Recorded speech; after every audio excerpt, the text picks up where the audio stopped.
Hi there, traders. This is Brad Goodman with the FX Market Insight for the 5th of October. All right, a bit of a wake-up call for myself there on the CAD. I still think it goes down, but we had a bit of a triple whammy there on the CAD, which, you know what, I just left a technical trade in there, and I've just been slightly run over on the back end of it. But I think the opportunity is still going to be there, but we just got to wait now for the non-farm payrolls to go through first. Now, just look at the other major currency pairs, and I'll come back and give you a look at the CAD. It's a really good lesson to learn about sort of not underestimating the data and potentially what could happen with a number of events. So the Aussie still drifting lower. Now, we did see dollar China, and I'll show you that in a second, rally somewhat. Okay, that weakness in the yuan putting further downside pressure on the Aussie and Kiwi. But, you know, China's been on holiday all week, and we haven't really seen the major impact probably yet of those weak manufacturing numbers out of China last weekend.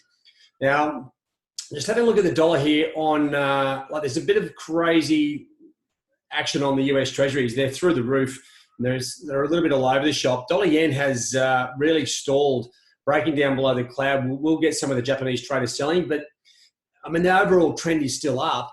And as I mentioned earlier in the week, it's got a fair way to go before it even hits support. So still going up, but it's lost its shine.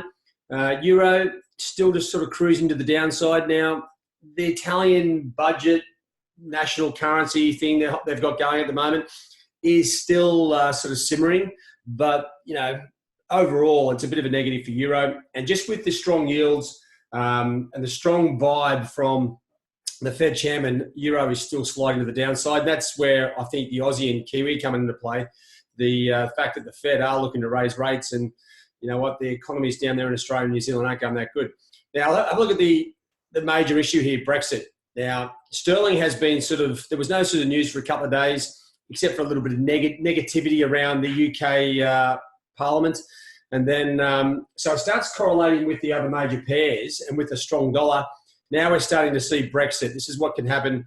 There's talk of, there's hope of and this is the key word, hope, that there will be some sort of resolution with the EU and the UK on Brexit. So it's bounced up 100 points and sort of, if anything, caught traders out somewhat.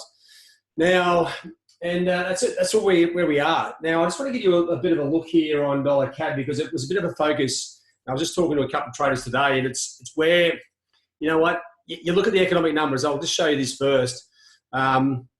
Now, we had a couple of things coming out. We had the US factory orders coming out, as well as the Canadian IV PMI numbers. Now, the Purchasing Manager Index is a really good lead into, this is the Canadian numbers, into like the future growth of business activity and sales and all these sorts of things. These numbers were off the charts. I mean, the seasonally adjusted numbers, 50.4. Now, a number under 50 is contractionary, right? So a number above 50 is expansionary. This is like someone has just put the brakes on the Canadian numbers here big time. And if you have a look here at just the impact, what I'm talking about, this number here, it actually is significant. And I totally underestimate. All the Canadian data has been strong. So all of a sudden we get a turnaround here.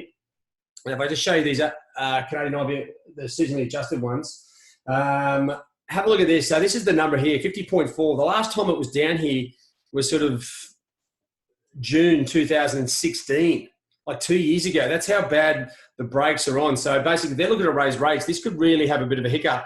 And this is going to get the Bank of Canada really having a second thought about what's going on.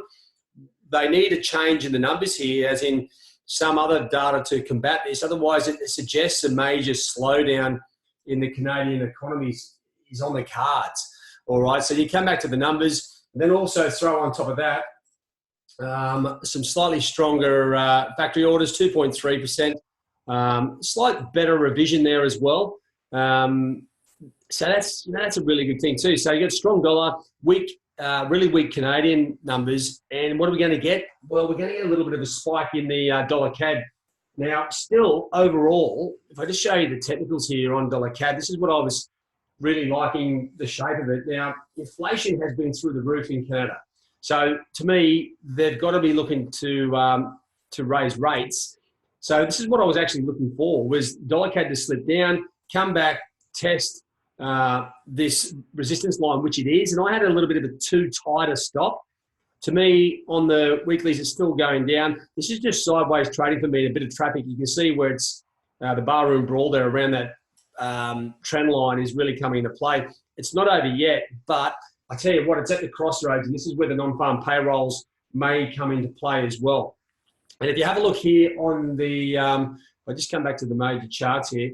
The other little thing, it's like a three-way whammy here that I can sort of see what happens. So we've got weak Canadian data, slightly stronger US data, and you see this thing slowly climb higher to take, really test this level and probably take out a few weak stop losses, which mine was. I didn't want to leave too much on the table. But then also, we've got oil. It's dropped $2 from sort of 76.5. Well, actually almost 76.80. That's the green bars there. And it's dropped $2 as well, which puts further weakness on the CAD and adds to that sort of situation. So going forward, I've still got a close eye on dollar CAD at the moment, but it's all going to come down to the non-farm payrolls, because once you get into this situation and you have a look at the data that's potentially coming out today, there's a few bits and pieces. There's some good peripheral numbers coming out. The Aussie retail sales figures is definitely one number that can really shake the Aussie. Weakness here really goes into the weak momentum of the Aussie at the moment. Swiss CPI, there usually isn't much variance, but because it's an inflationary number, it is key to have a look at. And UK house prices, I'd say the way that Brexit news is coming out, I'll be giving sterling a bit of a wide berth. And then you come back down here. Now, this is the employment numbers is such a big number for all economies. Now, we've got the US and Canadian numbers coming out at the same time. So dollar CAD for the moment, I'm just going to have to put it to the side because it's too hard trading both of these numbers. And the US data here, the non-farm payrolls, will impact all major pairs because that's why the US dollar's against most of them. So to me, what can we do right now? Now, the idea is you have a look at where the major currencies are, you work out where they are or why they are where they are, right? So then you know exactly why the currencies are doing this. And then you look at where the next major impact will be. So if you come back to the technical situation here and have a look at the overall bigger picture. Now, this is the daily charts on each of the majors. You can see there's pretty clear direction here on the Aussie and Kiwi. If anything, when we had that little surge back up in Euro, it's broken back down, but still it's within recent ranges. You could almost say that's a bit of sideways. And have a look at this. This has hurt a lot of people, all getting excited about a weaker sterling. It's snapped back down and then slowly back into the middle of the range. And dollar CAD, this is what I'm saying with dollar CAD too. So if we get really strong US numbers today, this is going to blow out dollar CAD. It will snap back into the range. So there's no point, like when I see this opportunity, I was looking for dollar CAD to be heading down towards 126. At the moment, with the way the numbers, the oil moved, the Canadian numbers and the US numbers yesterday, it is testing this level. I still think it goes down fundamentally, but I can't put a position on now until I see what the result of the non-farm payrolls is. If the US numbers are weak, right, well, then we're going to see a bit of a retracement here on the Aussie, Kiwi. I would expect dollar yen to come down and test that trend line, and we may see even Euro snap back up towards 116. Sterling, well, you know what? It could do whatever it wants to do. It's all about Brexit at this point. So this is where the key numbers really come into play. Okay, so just having a look at, let me just bring across the MyFX Trading Hub. So looking at the opportunities coming up. Now, what we're really focusing on is what the bankers are looking at. Now, trading conditions are still pretty good. You know what? If you were sitting, and I know a lot of our traders were looking at the factory orders, US factory orders, and the Canadian numbers, you've actually done okay because you can actually trade around the momentum from those events. So I think the market's set up really nicely. We've got good technicals, especially on the daily charts. Looking at the key numbers coming out, Aussie retail sales will be the key number in the Asian session. Have a look at the Swissy CPI now.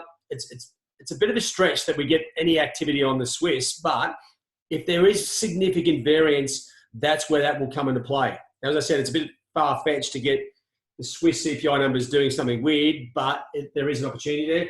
And obviously the key event is the US non-farm payrolls, one of the biggest, hairiest numbers out there. Now, it's usually characterized with very low liquidity at the time of the release. There's three variables, right? So as I just come back into this, let me just give you a bit of a rundown here whilst I'm on this. Now, have a look at the way this number's set up. It's not an easy trading situation. And what you can, because you've got three variables, you get the non-farm payrolls themselves. That's the core number the market looks at. You've got the unemployment rate.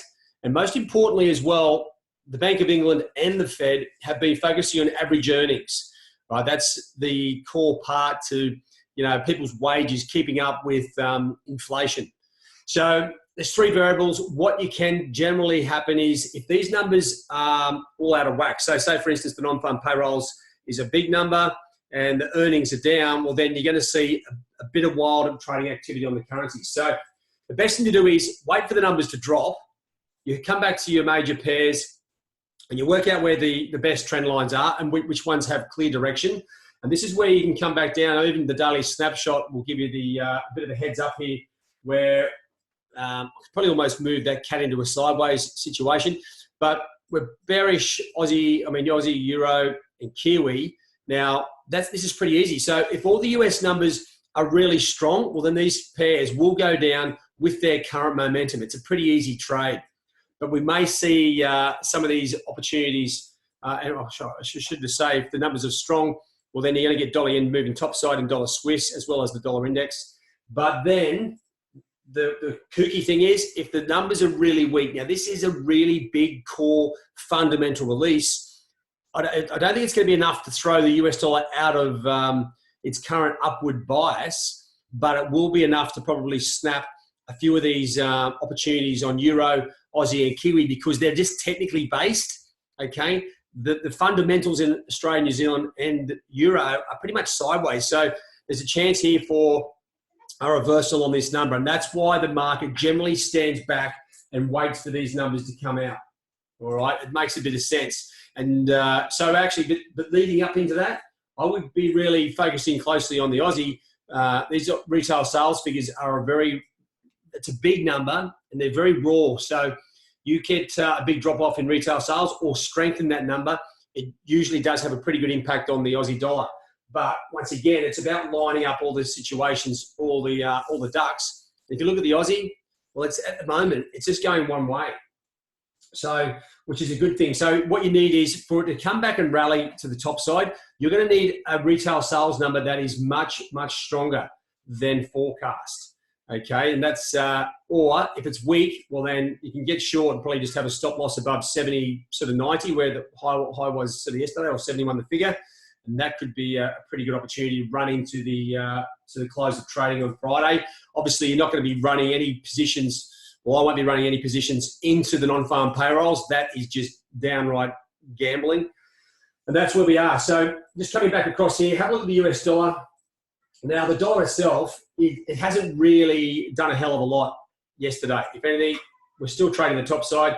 It doesn't go up in a straight line. So it's just come back and started trading sideways. A little bit of a dip down here on the support line, short-term support line, but nothing major yet. Now, it should trade sideways into the US non-farm payrolls. Dollar China, right? This is where the Aussie Kiwi started being pushed down yesterday. We had a little bit of a blip up through sort of 690. It's come back down like a couple of 100 points, but it hasn't really gone away. So the situation is, and this is quite painful for a lot of traders because you're looking for these break trades, but there's no flow-on effect just at the moment. So all you're basically doing is adjusting your support and resistance lines according to where those new levels were. Equity markets, well, I'm not surprised that we're starting to see a little bit of weakness here. I mean, further rate hikes in the US, you'd think the equity markets would start to roll over. They haven't done a hell of a lot just yet, but just keep an eye on them as we go forward. We are expecting the Nikkei to be open up down 170 ticks. So really a lot depends on the US numbers today. It's going to be really important for the next sort of, I was going to say short to medium term leg, but this will really confirm. If we get strong US non-farm payroll numbers, then it confirms the Fed's on for 3 rate hikes next year, and it confirms this up move in the US dollar. So dollar, 11-month highs against the yen as bond yields surge. Yeah, that's all great. Now, a lot of this news, it can be old news. Dollar CAD gives up NAFTA gains as commodity currencies slide. Well, That's more on the data, US numbers, and also the $2 drop down in oil led into a really sort of just a groovy trade just to get a few of the shorts out, including myself. So, and that's where we are. So there's things going on. The market will now concentrate very closely on the US non-farm payrolls, as I said. It is the big number for the market, okay? Now, a lot of people out there sort of go around and say, oh, yeah, we'll trade the non-farm payrolls. Yeah, you can trade the number, but afterwards. And as I said, the volatility around this release is second to none, right? The banks pull their liquidity just before the release because there's too much risk involved of leaving the liquidity in the market. Otherwise, they just get hit and they get run over. So with that, just take it easy. Wait for the numbers to drop. We've already got a bit of direction here on the dollar itself, and it's really about the non-farm payroll. So 185, anything over 200K, it's got to be really good for the dollar. Of course, the average earnings will be important, but it's this number here in the average earnings that are the key ones. And if they're much better than expected, well, you know what? They'll be starting to factor in more than 3 rate hikes for 2019, and we'll see the dollar index rally, and we should see Euro, Aussie, and Kiwi fall, and dollar yen sort of kick back into the top side. Dollar CAD, well, we've got the Canadian employment numbers at the same time, and that's going to be too hard to call that situation. So when you've got the CAD numbers and the US numbers coming out at the same time, the US data will dominate.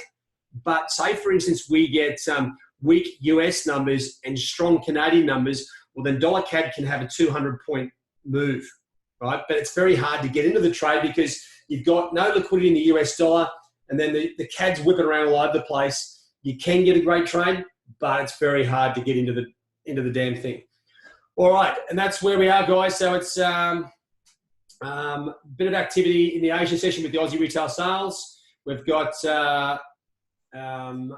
then the US and Canadian employment numbers. As I said, there's no real major change here on the analysis. We are sort of playing it a little bit smart, unlike I did yesterday with the CAD. But I'll be looking forward to potentially getting into a trade here in the Aussie. And what we're talking about, this is momentum. It doesn't just sell anywhere. You've got to try and find a decent level. It'll depend on the level of variance to really get that situation going. But you know what? Trading conditions are still pretty good. That Fed sentiment should linger in the market for at least another week. And if we get those strong US numbers matching up with the Fed sentiment, once again, trading will be very easy. So make sure you do, if you do get a chance, check out these US numbers coming out later today. All right, guys, that's it from me. Have a good weekend. I'll see you in the trade zone. All the very best.